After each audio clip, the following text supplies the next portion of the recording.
Good start of the second day of SIME, and welcome back. Today we have an exciting journey ahead of us, and I must warn you because there is an epidemic going around here. It started at SIME, and you might get contaminated by it. So beware, it's the epidemic of creation and of entrepreneurship. So people around the SIME crew are starting companies left and right. Mats, who's running everything that is beautiful around here with technology, he started a ski brand. So here's Henrik Skis. So he's got a ski brand going on the side. The CEO of SIME, Christopher, he's got 4 other companies growing here and there. Rickard Gatarski, who's doing all the beautiful movies that we see and live streaming, his company is also growing into new directions. So beware of the epidemics. So from digital epidemics, we're going to go to digital health. And I think that digital health is the area that will be the most exciting for us in many different dimensions. As a doctor said when we had digital health days, if we manage to live just another 40 years, she can probably guarantee us another 40 on top of that. The advance in health technology is absolutely mind-boggling.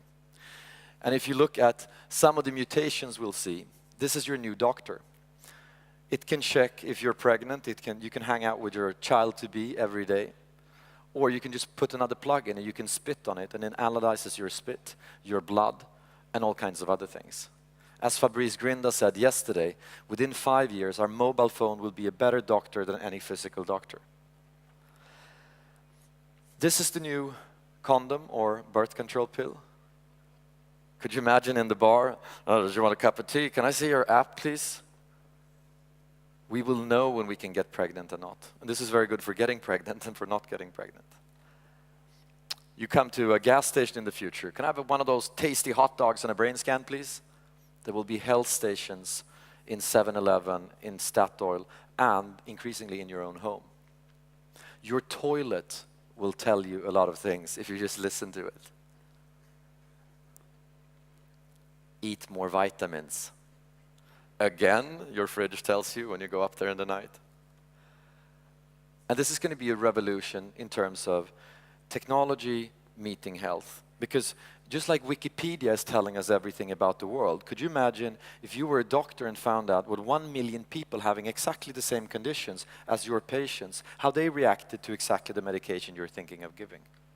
So we're going to build a repository of everybody connected. The first steps are things like patients like me, where patients with the same problems hook up with each other and support doctors in giving better research. This is a chip you can eat.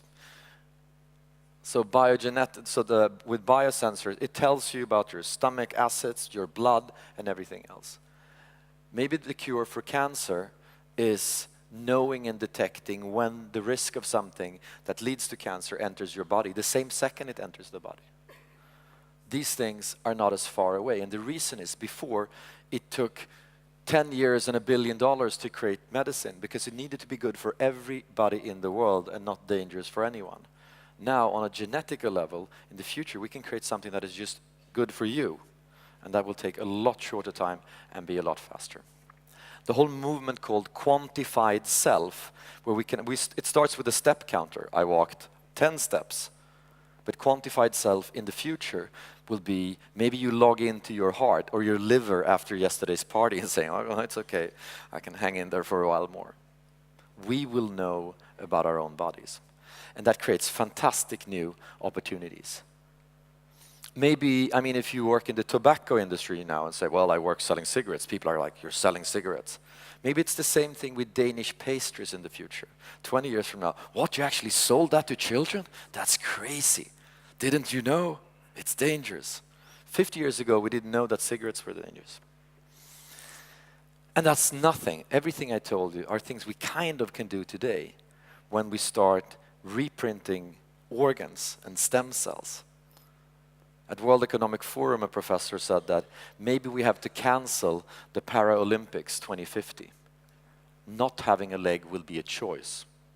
And then he looked sad and he said, well, if you're in a rich country. So health will very much be a digital divide in the future. How long you live will be a digital divide. So what I'm going to do, instead of talking about entrepreneurship in digital health, I'm going to show a very, very inspirational example of digital health. I don't know if you've ever seen Dragon's Den. Raise a hand. How many Dragon's Den watchers do we have here? Great. So this gentleman came up with an idea that through an electric dress he could treat Parkinson's and all kinds of other diseases, or all of other medical conditions. And all the dragons said, and he said, I don't want to speak too much about this. Say hello to this young lady. And a 10-year-old girl came up on stage, and she could hardly shake the hands of the dragons. And then he treated her, and then she could shake the hands of the dragons, and all of them invested. So without further ado, Fredrik from Interventions, please come up on stage.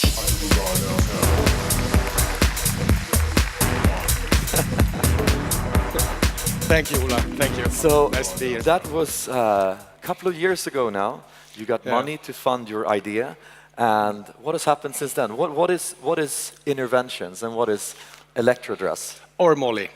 Or Molly? Yeah, we call it Molly nowadays. We have changed the name. And do we have a slide here? Yeah, here we see it on Gustav. He's 4 years old, and he's able to walk thanks to the Molly device. He could not walk when we started working with him. And what does Molly do? It's electrotherapy built into a suit, and you can program it for different diagnoses, different ages. What kind of diagnosis can you use? Cerebral palsy, MS, stroke, acquired brain injuries. If you got an injury to your brain, you get too much reflexes basically when you get a brain injury. Spasticity, it's called spastic paralysis, and it's treated with very strong medications, and you have to splint the body to force it into position. It's very strong forces. So you treat it with Botox, basically, in children. So we make it a little bit better, actually. So, and he looks very cool as well. Yeah, it's without pain. It's a little bit tickling, and it's the same amount of current, very, very small amount of current in many muscles at the same time. And we have seen that when you do it in many places in the body, in a pattern that you choose from the beginning, and that's based on what you see in the patient, then you get relaxation in the muscles after 5 to 10 minutes. And you could also conceivably sit online and manage a lot of patients around the world. Yeah, that's the next step, actually. We now see a possibility that we can connect to our patients far away. In a country like Sweden, it's sometimes the patients are several hundred kilometers away from the closest clinic. So if you have to change any program or even see a patient the first time, you could actually sit at the computer and send the program and the clothing to them, and then, reduce their symptoms and enhance their quality of life. We have somebody here that is using Molly, and she is also somebody who's been at the forefront of quantified technology. She is a researcher, she's a good friend, and she's also a Parkinson patient. So please, Sara Riggare, welcome up on stage. Can we have a seat? Yeah, we can sit here if we like. Welcome to SIME, Sara. Thank you. How's everything? It's good, yeah. Tell me, what are we seeing here? You're having the dress on, and what does it do? What kind of experience is it to be treated with? When it's actually on and it's active, the muscles that are activated they're sort of tickling. There's a buzz to them, like Fredrik said. And what does it do? It helps me relax the muscles that are not supposed to be active, that are overactive. And when did you first realize that something was wrong? Well, I was 13 when I discovered that my body didn't always respond the way I expected it to. And it would take almost 20 years before I knew that what I had experienced was my first symptoms of Parkinson's disease. And now I'm actually doing research on my own disease at Karolinska Institute. I'm trying to improve self-care for people with chronic diseases. And what are some of the findings? What are some of the things that you're researching on? So with this, the Molly, we are exploring the ways to deal with something called freezing of gait, which is a troublesome symptom in Parkinson's disease, where suddenly your feet will freeze to the floor, which can be kind of scary. But it seems like we're onto something here. It seems like we can maybe find a new method of dealing with it. You're lecturing a lot about quantified self as well. Yeah. What is quantified self? Well, I usually describe it as measuring things about yourself for your own sake. It can be anything from books you've read to social interactions to your health. And it started with people wanting to optimize their training, their exercise, but very quickly it spread to people with chronic diseases, who saw a way of finding a way to find their own patterns in their disease, in the time that the doctors don't have for them to observe and learn. So we learn about our own diseases and improve, optimize. But it's what's happening, as I understand it, is that there's a revolution going on where the patients take the power and start finding out about themselves and treating themselves. Yeah. You told me once that you did a test, which is the official Swedish test on how healthy you are, Yeah. and you had a little bit more pain than normal people, but then again, you were quite a lot happier. So according to that, you didn't have any problems at all. Yeah, so that's the test they use to evaluate treatments, the efficiency and efficacy of treatments, and economic benefits of it. So I would say that it's not measuring what they think they're measuring. And how do you think this will play out in the future? Will innovation come from guys like Frederick, or will it come from hospitals or medical companies, or all of the above? How do you see? I believe very much in patient-driven innovation. And working with patients, working with other experts like Frederick and others, like entrepreneurs who wants to do things for people who are as individuals rather than as a group. Because as you said earlier, hospitals and the medical research is basically to cover a big part of the population, whereas we're all individuals and we need to find what's best for ourselves in our situation. Have you found that it's difficult, Frederick, to sort of get through with the traditional medical institutions and so forth? Yeah.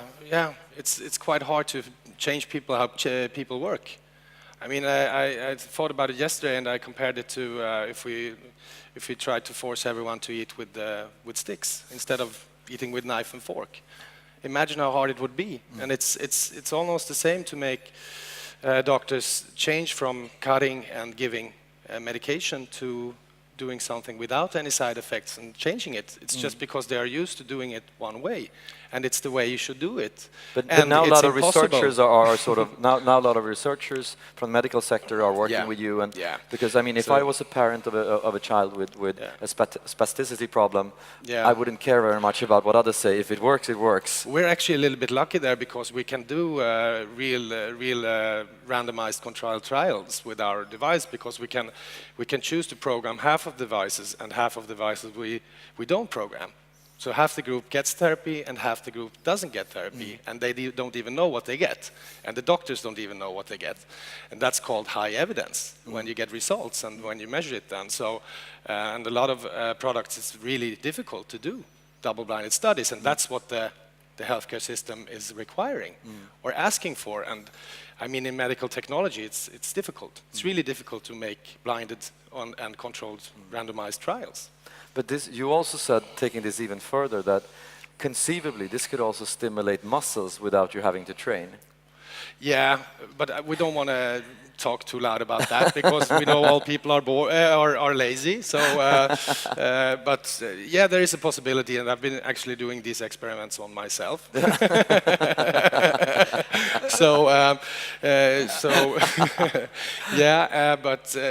it's very interesting. I mean. This is the first time where we can access the reflex system and all the muscles in the human body, and we can turn off reflexes. And I mean, only in Sweden we have 50,000 people suffering from spasticity, and that's times 10 for Germany and times 100 for the United States. So I mean, we have a lot of sufferers, and we have what I think too much side effects in the treatments and too much suffering in the treatments. If we could change it to treat with more activity and teach people how to do exercise. I mean, exercise is always important. You never get anything for free. So What are some of these children telling you when they can start using their arms again and legs? the most usual thing is it feels nice. I mean, they can relax. Imagine if you wake up in the morning and you feel your conscious waking up, and suddenly when you are awake, then something grips you and forces you into a position where you can't move. I mean, that's horrible. And to be able to release your arms into your lap and sit and just watch and relax and see a movie, I mean, that's so big for these people. But I mean, no, they feel really happy. They feel that they have achieved something, and we think they have it in them. I mean, everyone can.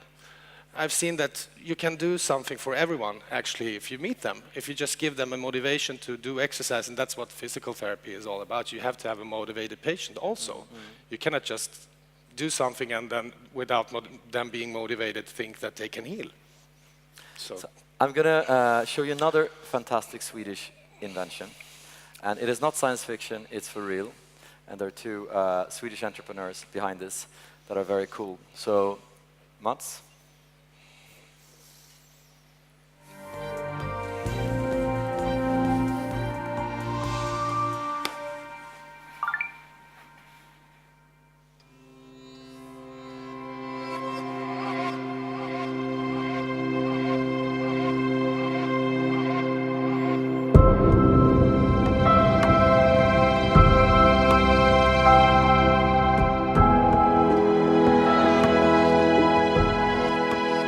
Att ta fram en osynlig cykelhjälm, vilket väldigt många sa till oss är omöjligt. Att göra det är ju liksom ett bevis på att man kan klara det mesta.